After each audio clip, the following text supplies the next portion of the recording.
And we're back at the $1 Million Pool Structural Steel Part 6. Y'all already know the program. Let's jump into this video. So if you guys have been following along, you're seeing the cadence with which we're moving at. We have to do a lot of prep work. We have to haul beams to where they need to go, as well as columns. We have to get base plates in the ground. Going back to the last video, we kind of got the outside perimeter from the new addition all the way around the back side of the house, and we got to turn the corner down the side of the home. Now, we're adding a series of different columns, base plates, and beams, and then we're starting to make our way toward the front of the home. We are now getting into a lot more of the shorter height ceilings. These are still huge, 10 and 12 foot ceilings, but we're not dealing with as many 24 footers anymore. We've done a lot of the hard work. So we think over the next couple weeks, we're gonna make a ton of progress, and we're trying to knock this all the way out so then we can move into framing. Big thing that I want to address, there's a lot of comments like, why the hell is this taking so long? And are we going to get the $1 Million Pool done before GTA 6? When we first started the $1 Million Pool, and why it is named the $1 Million Pool and not the $10 million house is because we were only contracted to do the pool. Then, during that time, we got very close with our client. Our client got very, very comfortable with us, and they started adding to the project. Then it was like, okay, I love the pool, do this big addition. And we were gonna do a game room, secondary master suite, and a master suite above. And we're gonna do this huge addition. Then they're like, well, you know what? I mean, we kind of started on that. We designed it all, we started it. And they were like, you know what? Now it's gonna be kind of weird. We're gonna have like the new pool and the new addition, and all the rest of the house is gonna be old. So let's go ahead and take the whole entire house down to the studs, and let's add 4,000 square feet to the home. So we went down a long road of fully diving into design, of doing tons of different work to the property as we could. So this is a project that has unfolded as time has gone by. If we had all of these plans at the beginning, we might be nearly done with the whole project. But being that we're here and we're loving the project, our clients are happy, things are moving along. Sometimes that's just how the cookie crumbles. Once a client gets comfortable with us, they ask us to do more and more and more, and that's ultimately a great thing, right? But we would have done the pool probably last. All of this stuff is now in our way. So it's like, it's making things a little more complicated, and we would have done things differently in the beginning, but we're here and we're still continuing to push forward. Okay, as you guys can see, we are getting base plates measured out. We're checking the dimensions of everything. Why this is tough is it's an existing structure, okay? So on a new structure, we're just pouring the foundation as per the plans, the dimensions that are on the plans. But now, when you have existing structure meeting new, a lot of these foundations that they're putting the base plates on are already existing. So you have what's called an as-built survey. And that as-built survey is only as good as you can throw it. Now, it should be decently accurate if you have a good as-built team and they come out and they basically measure everything that's existing. They put that into AutoCAD, they send that over to our architects. But many, many times, walls are not square, things are not plumb, different lengths. You know, they might make an assumption that the sides of a foundation might be the same length, but they aren't. So that's why we have to double and triple check. And as you can see, the guys are measuring, they get a base plate in, and they actually have to come back and move that base plate a few inches. So this is, again, all this stuff is super precise. When you're dealing with wood, the threshold for error is not as bad because you can just kind of cut it out and redo it. When you're dealing with steel, this stuff is permanent. It takes so much time to get in and so much time to get out. So you want to make sure you're right.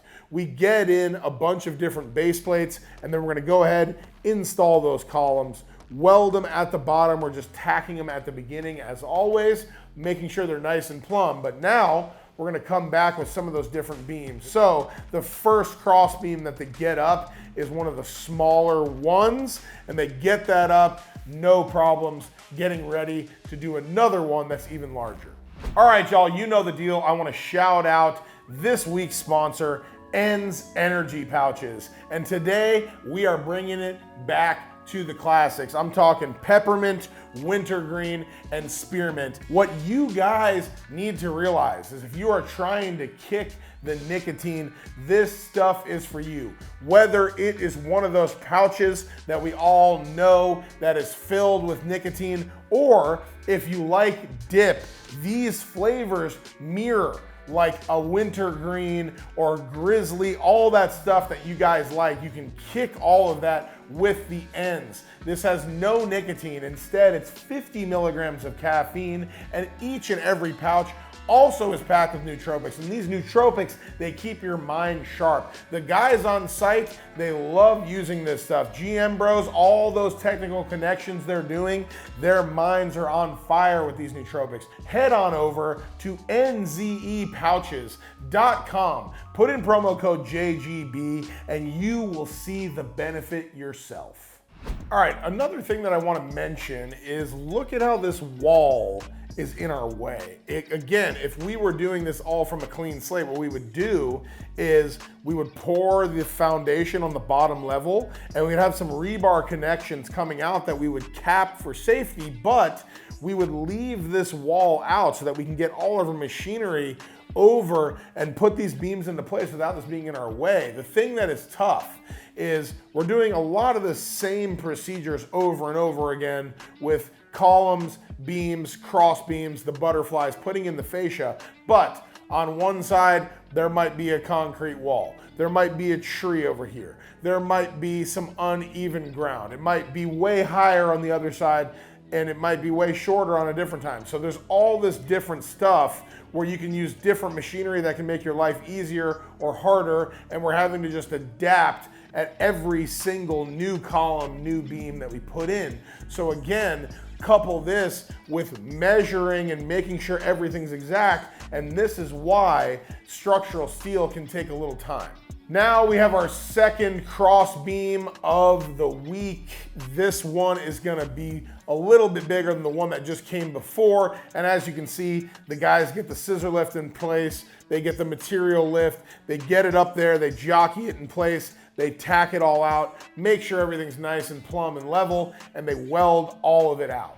Up next, we have the biggest beam of the week. This is over 30 feet long. And what I just described with all these different complications of trees, of the ground not being level, of just the complications of swinging this huge beam over the existing concrete wall, we have each of those at play here. First off, the edge of this beam is all the way at the very corner.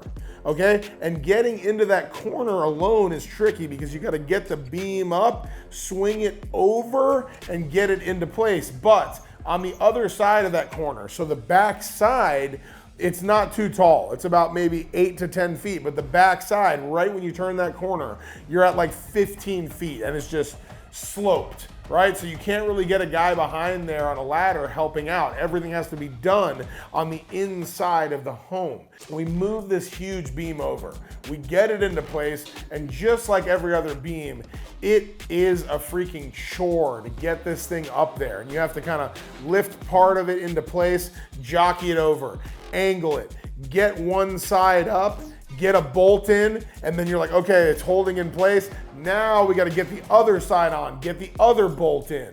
So all of this stuff, I can't stress it enough. It is just complex. It is annoying. It's just like you're clawing for every single inch.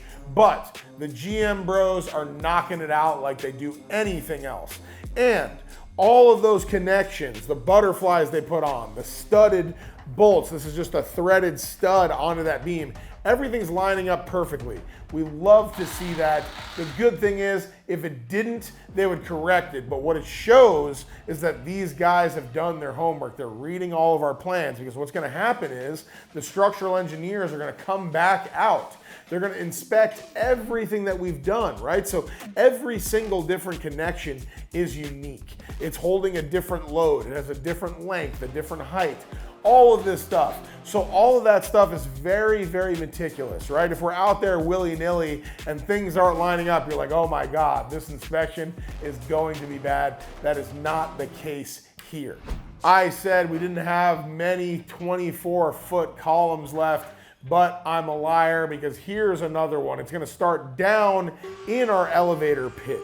And this column is gonna go all the way up to the second level. So that's from the lowest point of the home to the highest point of the home, hence why it has to be 24 feet tall.